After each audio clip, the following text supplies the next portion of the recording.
নমস্কার বন্ধুরা, তুলিমিতাস kitchen lifestyle and ব্লগে আপনাদের স্বাগত। আজ বানাবো এঁচোড় দিয়ে ছোলার ডাল। এর জন্য লাগবে ছোলার ডাল, যা 5 ঘন্টা আগে ভিজিয়ে রেখেছিলাম। এছাড়া লাগছে এঁচোড়, টমেটো, কাঁচা লঙ্কা, আদা,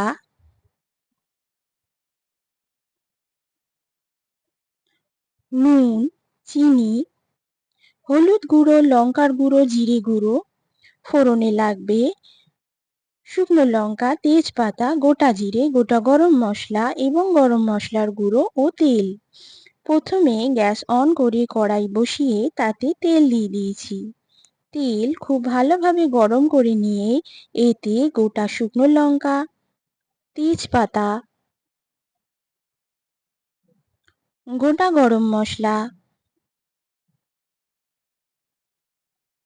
গোটা জিরে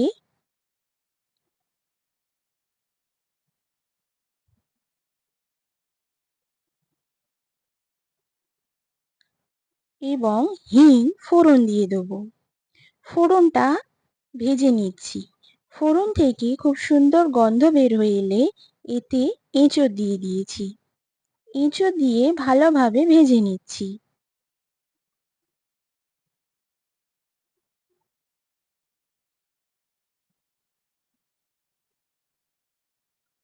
এঁচোড়টা আমরা একটু লাল লাল করে ভেজে নিচ্ছি।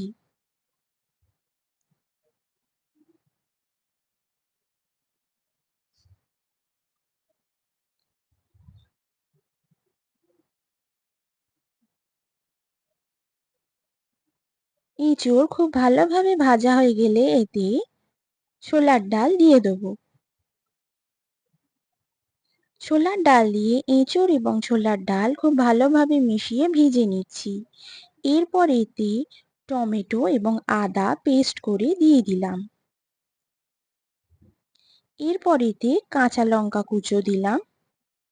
তারপর হলুদ গুঁড়ো, জিরে গুঁড়ো, লঙ্কার গুঁড়ো দিয়ে দেবো। মশলা দিয়ে এঁচোড় এবং ডালের সঙ্গে ভালোভাবে কষিয়ে নিচ্ছি।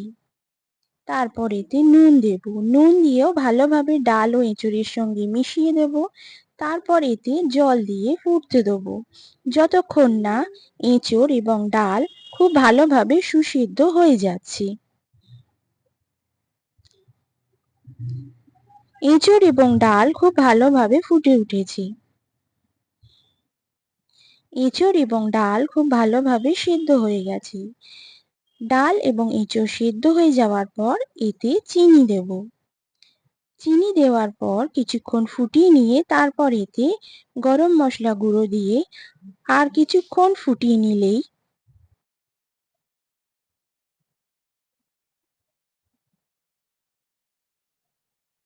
আমাদের এঁচোড় দিয়ে ছোলার ডাল রেডি। গরম গরম এই ডাল রুটি বা ভাতের সঙ্গে পরিবেশন করে দেব।